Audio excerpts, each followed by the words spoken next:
Nosso querido Deus, nosso amado Pai, é muito bom poder estar em Tua casa nesta manhã, com saúde, com alegria em nossos corações, onde podemos ter esse encontro com o Senhor, através do Teu Espírito Santo atuando na vida de cada um dos Teus filhos.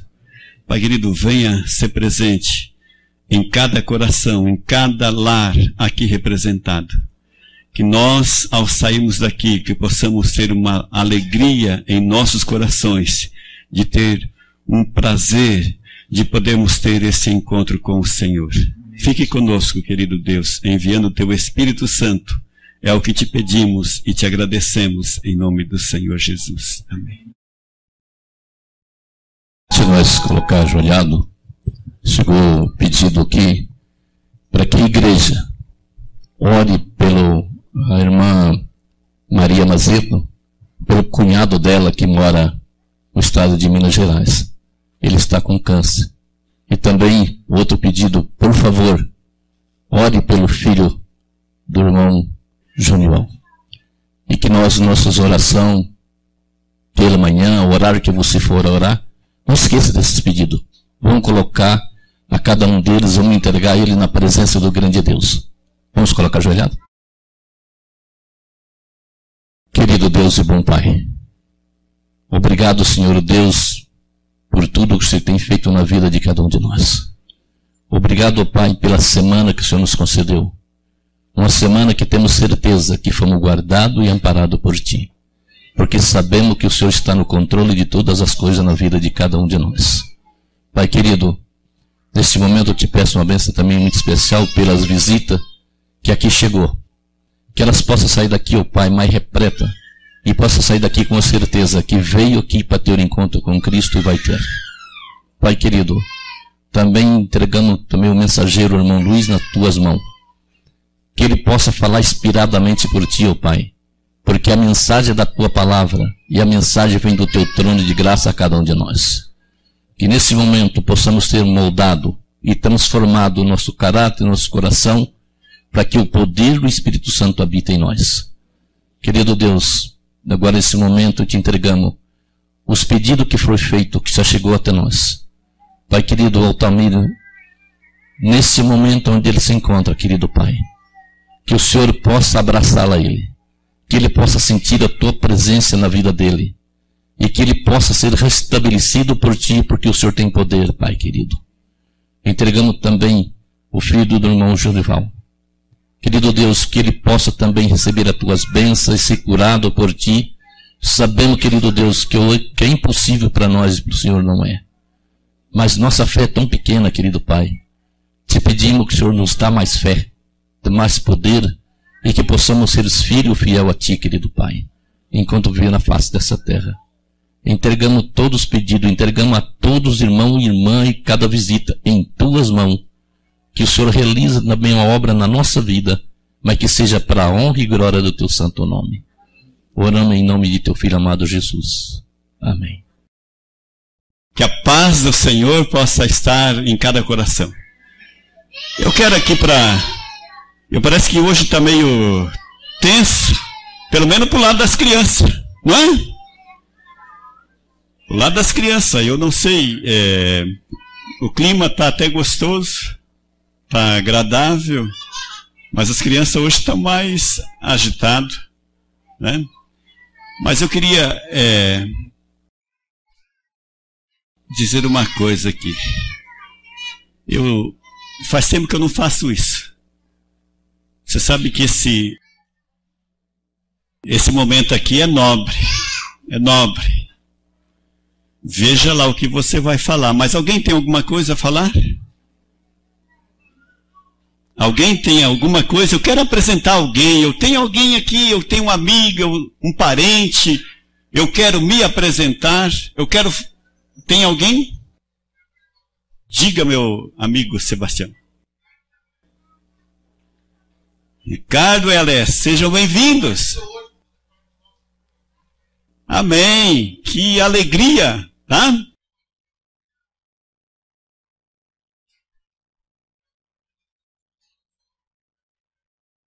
O Adilson já esteve aqui conosco algumas vezes pregando. Muito bom tê-los com a gente aqui. Tá? Sejam bem-vindos.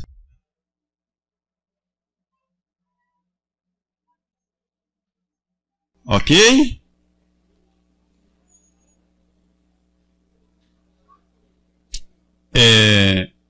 O que você lembra da tua casa? O que traz a lembrança à tua casa? Teus pais. O que eles faziam que você lembra com saudade?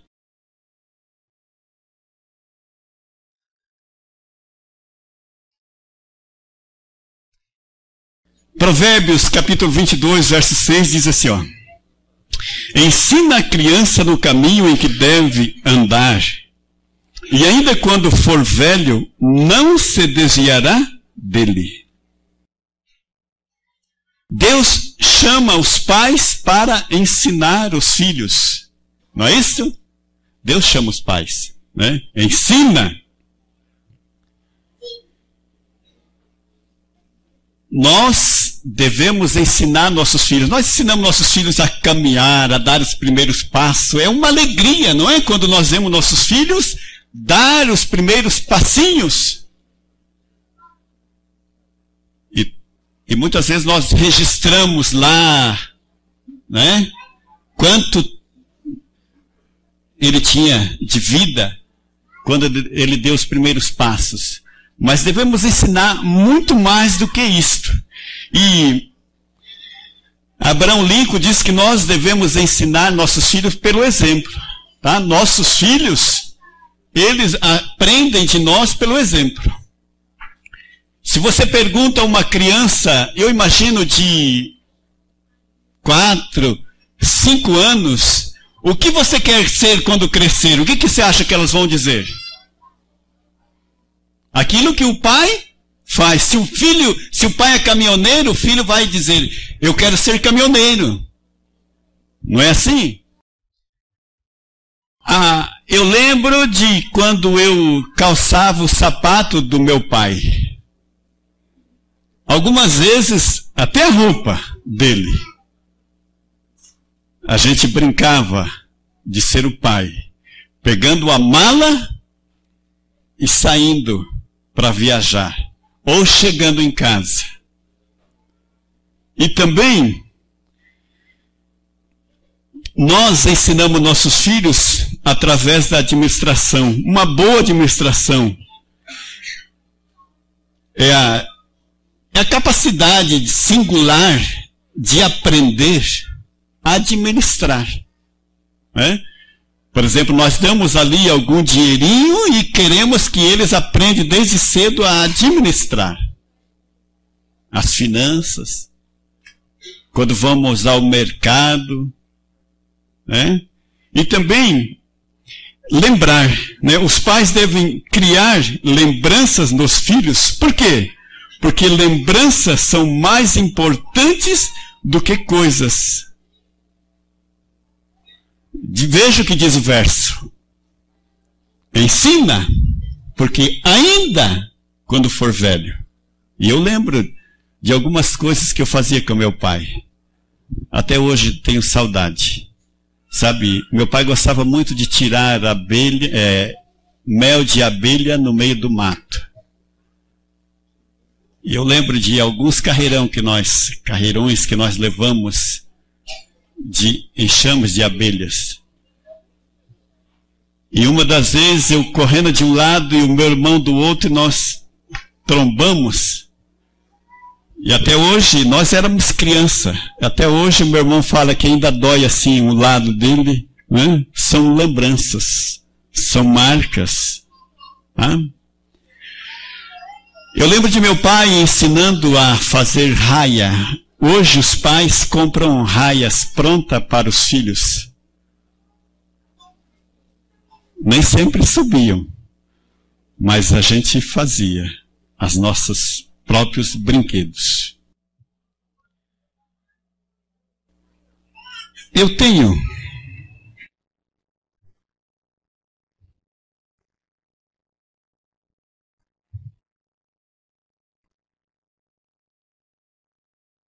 Isso aqui é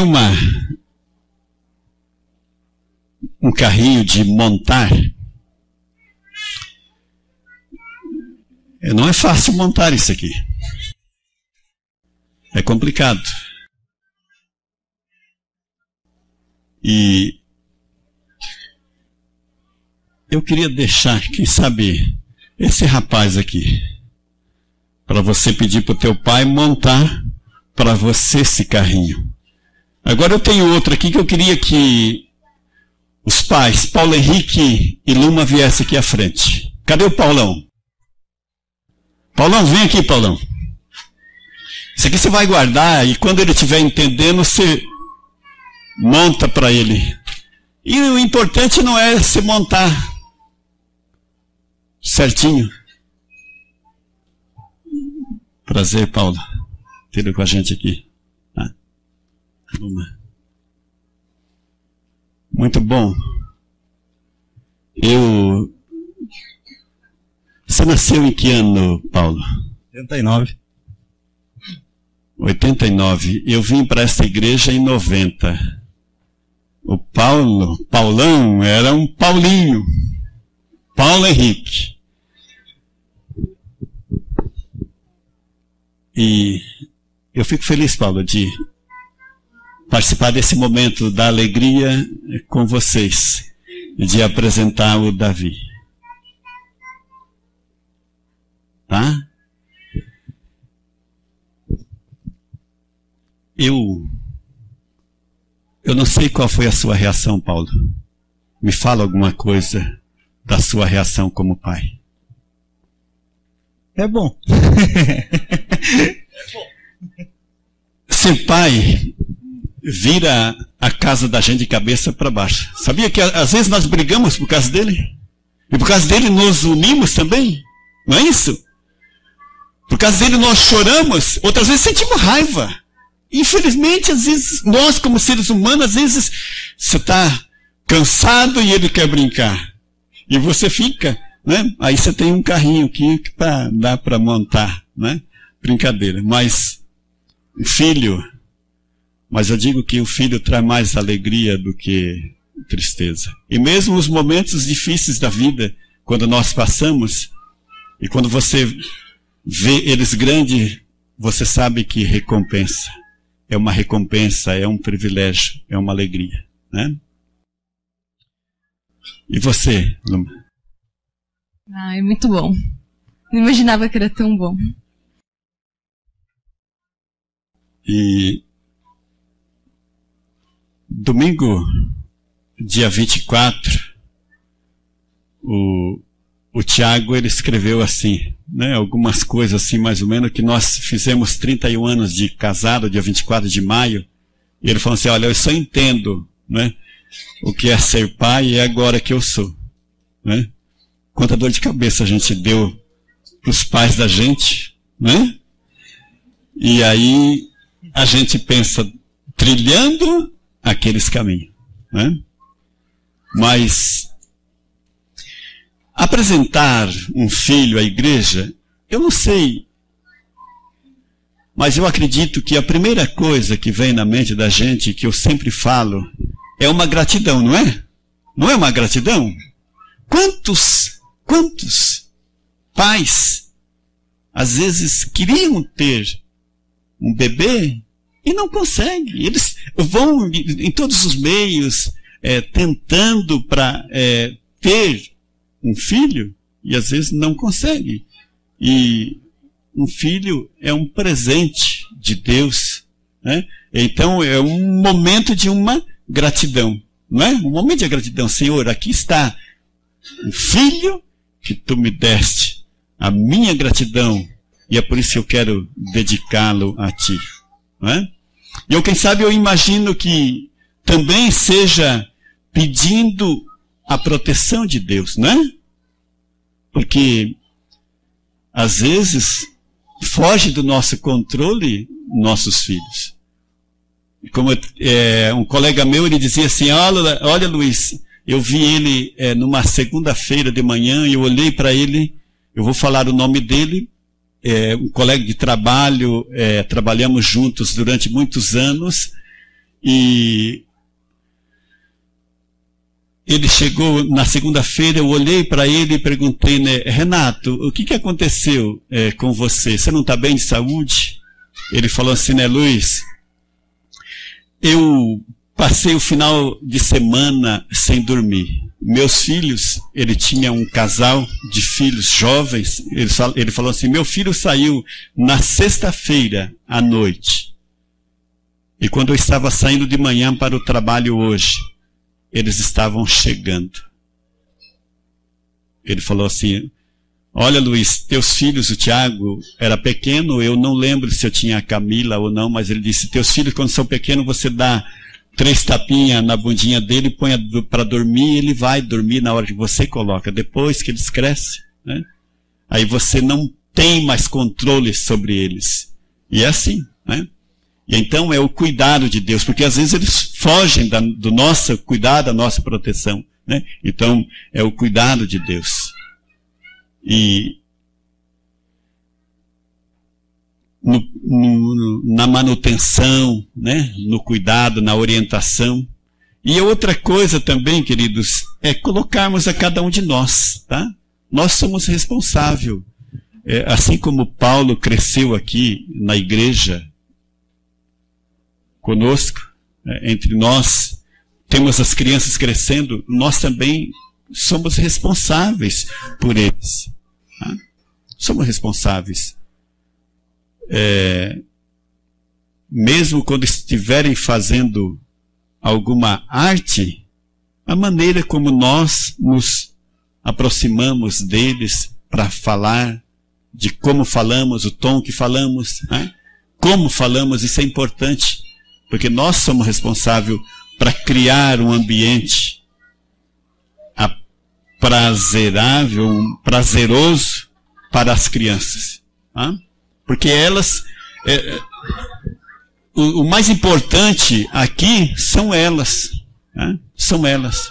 Não importa se às vezes chora, se às vezes fazem um pouco de barulho, mas elas são importantes aqui dentro. Tá? Então nós devemos também estar ciente disso. E uma das coisas, Paulo e Luma, aquilo que eu disse ali, nós ensinamos pelo exemplo. Tá? Eles vão seguir nossos exemplos. Apesar de, às vezes, cria depois o seu próprio caminho, mas eles vão aprender muito do nosso exemplo. Então isso é muito importante para a vida dele, tá? Para a vida do Davi. Como vocês tratam um ao outro, tá? Um dia ele vai crescer, ele vai querer construir uma família, dependendo do trato que vocês tenham para com o outro. Dependendo do trato, há muitos que pensam casamento é uma ilusão, né? Casamento não dá certo. Casar para ser igual meus pais, né? E então, isso é muito importante na vida de vocês dois. Tá? Eu sei que há momentos em que temos que discutir algum assunto. Não existe nenhum lar que às vezes não tenha um assunto que tenha que discutir. E às vezes até sério, né? Esse assunto. Mas devemos cuidar ao não fazê-lo perto dos nossos filhos, porque nós às vezes estamos criando ali um grande problema para ele, tá? Porque ele vai pender para um lado ou para o outro.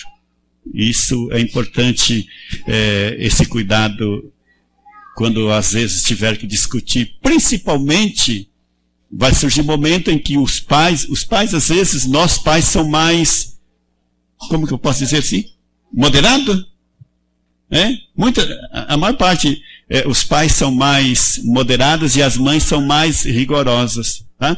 Então, cuidar quando um coloca uma ordem, não...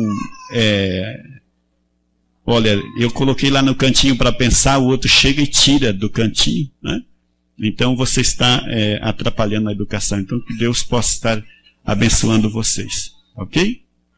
Queria chamar toda a família que viesse aqui à frente para participar desse momento. Tá? Chega aqui mais perto aqui para nós orarmos. Geralmente nesse momento eles choram aí, estando no seu colo, ele está mais confortável, né? Irmãos, eu queria que você curvasse a fronte em atitude de reverência, enquanto nós iremos ajoelhar aqui para orarmos para o Davi, o Paulo e a Luma. Vamos ajoelhar?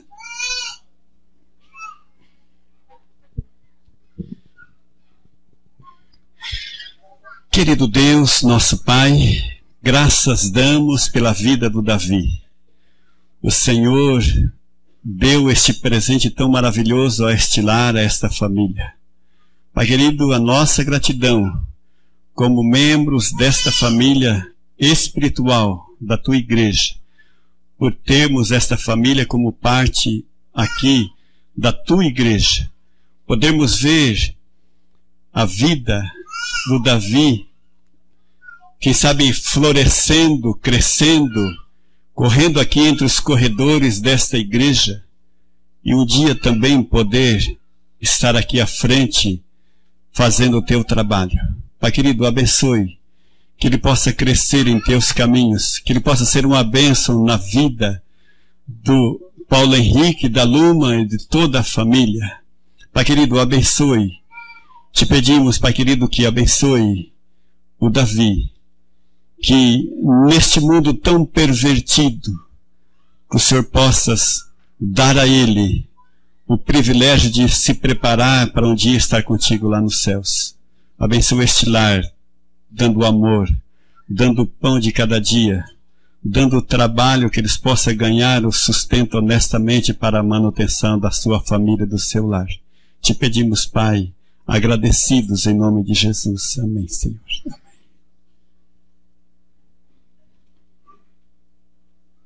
Paulo, parabéns. Que Deus abençoe. Para mim foi um privilégio. Luma, parabéns. Que Deus abençoe. Davi, que Deus abençoe você. Eu tenho aqui um certificado.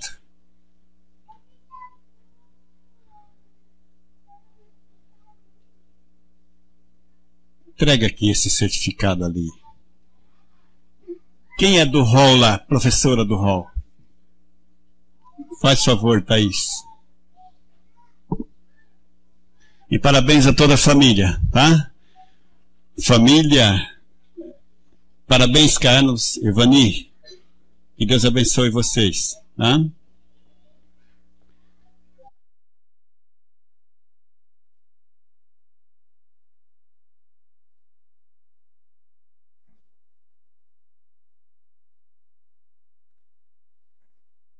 Isso que eu faço ali com a lembrancinha é só uma brincadeira, tá? É só uma brincadeira, uma lembrancinha para dizer que nós, pais, devemos dedicar tempo aos nossos filhos, brincá-los com eles, né?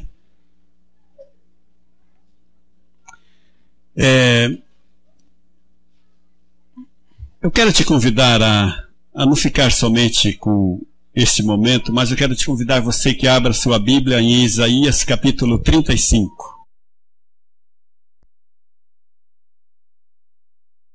Isaías capítulo 35, versos de 1 em diante. O deserto e a terra se alegrarão, o ermo exultará e florescerá como narciso, florescerá abundantemente, jubilará de alegria, exultará, deu-se-lhes a glória do Líbano e o esplendor do Carmelo e de Saron. Eles verão a glória do Senhor e o esplendor do nosso Deus. Fortalecei as mãos frouxas e firmai os joelhos vacilantes. Dizei aos desalentados de coração: sede fortes, não temais. Eis o vosso Deus. A vingança vem. A retribuição de Deus, Ele vem e vos salvará. Então se abrirão os olhos dos cegos e se desimpedirão os ouvidos dos surdos. Os coxos saltarão como cervos e a língua dos mudos cantará, pois águas arrebentarão no deserto e ribeiros no ermo. A areia abraseada se transformará em lagos e a terra sedenta em mananciais de águas. Onde outrora viviam os chacais, crescerá a erva com canas e juncos, e ali haverá um bom caminho, caminho que se chamará o caminho santo. O imundo não passará por ele, pois será somente para o seu povo. Quem quer que por ele caminhe, não errará, nem mesmo o louco. Ali não haverá leão, animal feroz não passará por ele, nem achará nele, mas os remidos andarão por ele. Os resgatados do Senhor voltarão e virão a Sião com cânticos de júbilo. Alegria eterna coroará a sua cabeça. Gozo e alegria alcançarão. E deles fugirá a tristeza e o gemido. Querido, Isaías, este capítulo é uma profecia que ele escreveu, quem sabe, quando os assírios estavam invadindo o seu território, mas ele serviu também quando os exilados de Babilônia voltaram a reconstruir Jerusalém.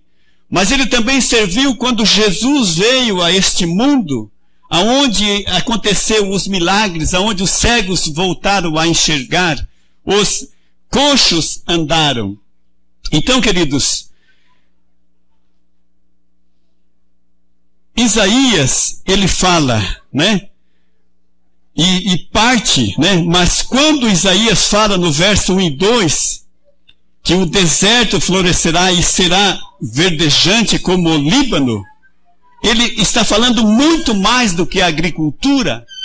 Ele está falando da transformação dos corações. Ele está falando da restauração do coração daquele povo.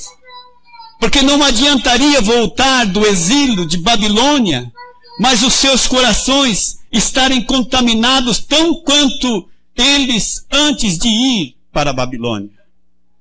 Deveria ter um coração transformado, um coração renovado, de pessoas amargas, infelizes, de pessoas felizes, de pessoas deprimidas, pessoas alegres, desesperançadas, de esperança, de pessoas mudadas pela glória de Deus. O deserto que há em nossos corações, ainda que devastado pelos acontecimentos negativos que marcam a trajetória humana, a ponto de destruir sonhos, ele pode ser transformado em um lindo pomar. Nossos corações. Era isso que Deus desejava. No capítulo 34, ele apresenta ali o que acontecerá com os ímpios e que desprezaram o seu direito de primogenitura espiritual. E a exemplo de Esaú, a terra próspera seria uma morada de chacais e avestruzes, transformada em desolação. E se você quer ir lá em Babilônia, você vai encontrar ruínas daquele que era um dos povos mais poderosos daquele tempo. Apesar de anteriormente mostrar em seus pecados, com a vida como um deserto, nós podemos ver que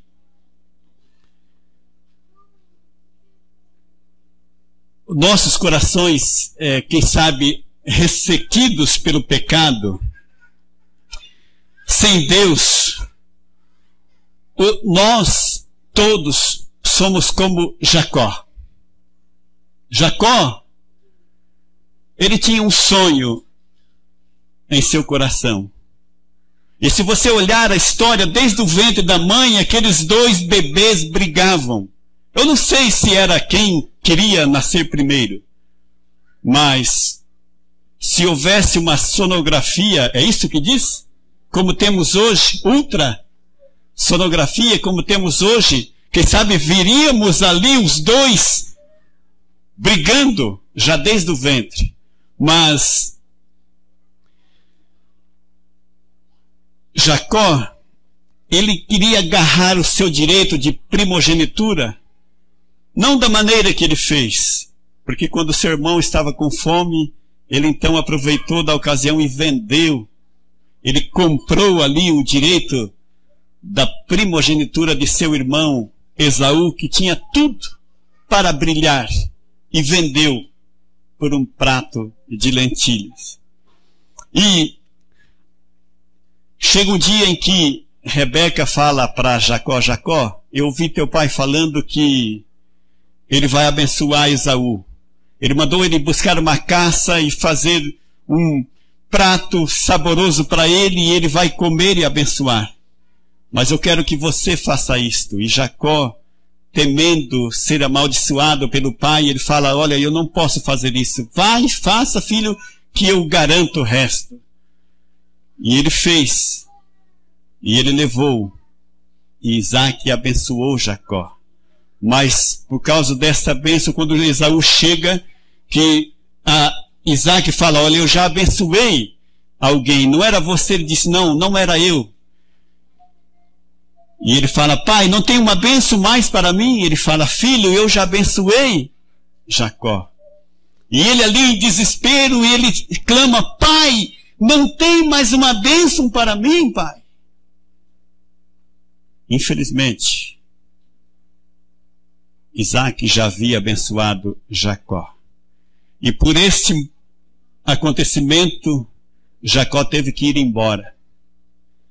E ali naquele deserto, naquela noite,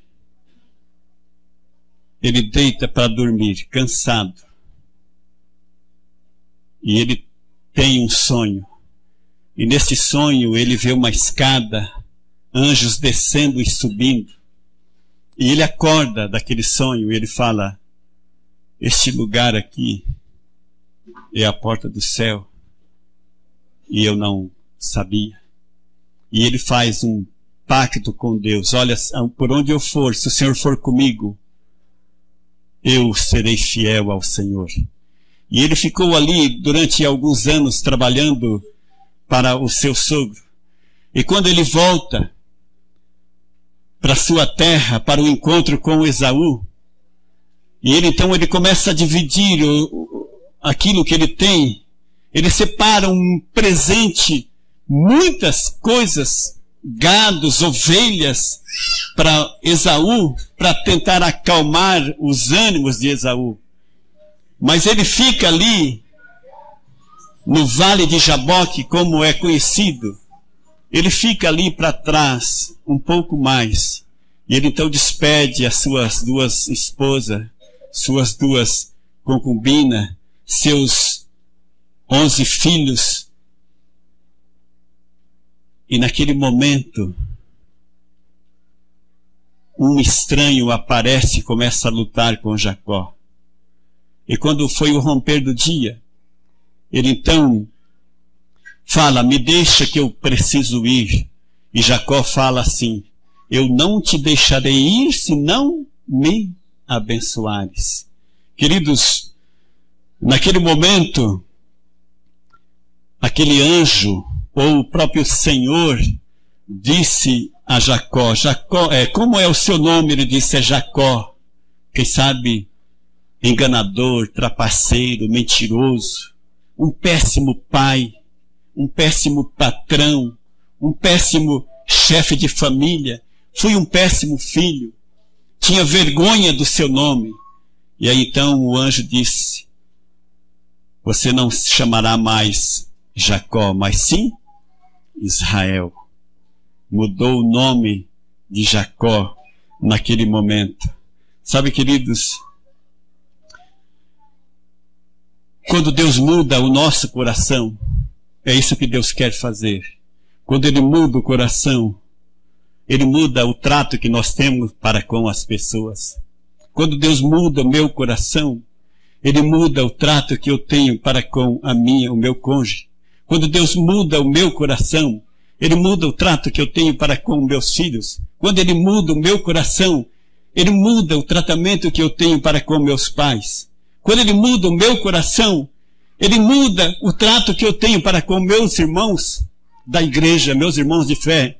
Quando Deus muda o meu coração, Ele muda o trato que eu tenho com meus empregados, com meu patrão, com meus amigos, com meus vizinhos. Deus mudou o coração de Jacó, porque Ele mudou o nome. E Ele quer mudar o meu e o seu.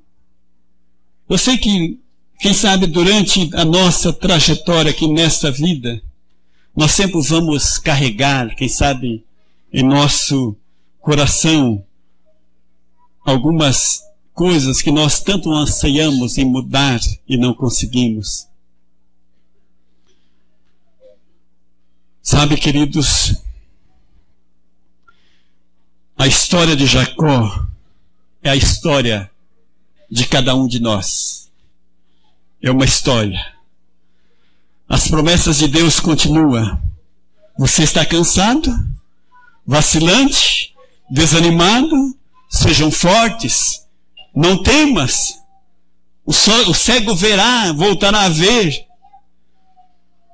Os surdos ouvirão. Os coxos saltarão e os mudos cantarão. Em lugar que antes eram desertos, em breve haverá corrente de águas vivas.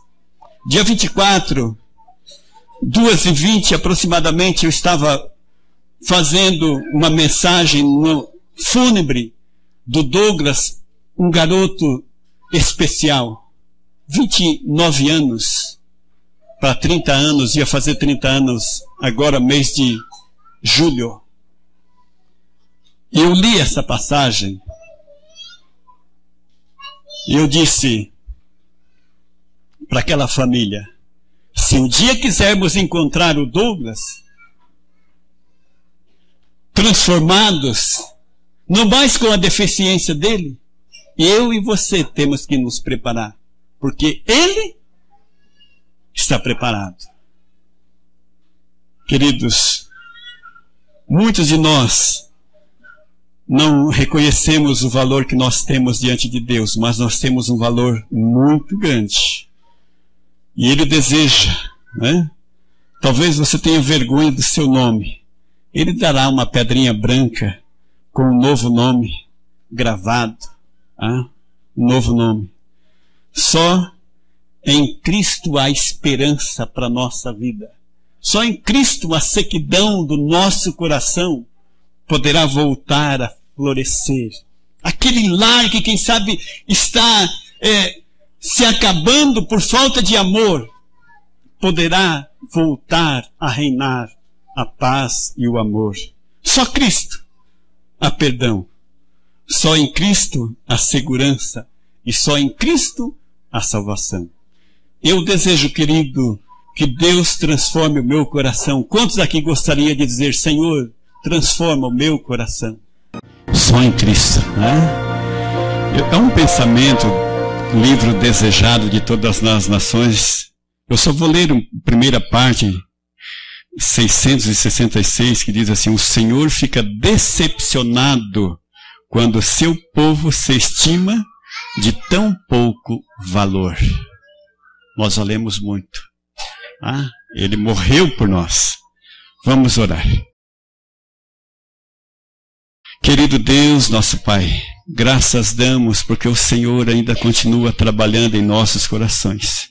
O Senhor tem um desejo de transformar a nossa vida, para que nossa vida transformada possamos transformar, quem sabe, o nosso lar, nossa família, nossos vizinhos, nossa rua, a nossa cidade.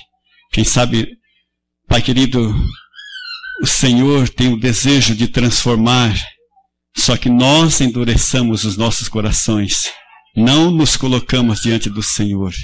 E muitas vezes nós damos tão pouco valor à nossa vida. Pai querido, te pedimos que venha abençoar a cada lar aqui representado. a cada família, aos amigos que estiveram conosco até aqui, que o Senhor possa estar abençoando. Leva-nos em paz, dando um bom sábado. Te colocamos, Pai, nossas vidas sobre teus cuidados, sem mérito nenhum em nós, mas nos méritos de nosso Senhor e Salvador Jesus Cristo. Amém, Senhor. Amém.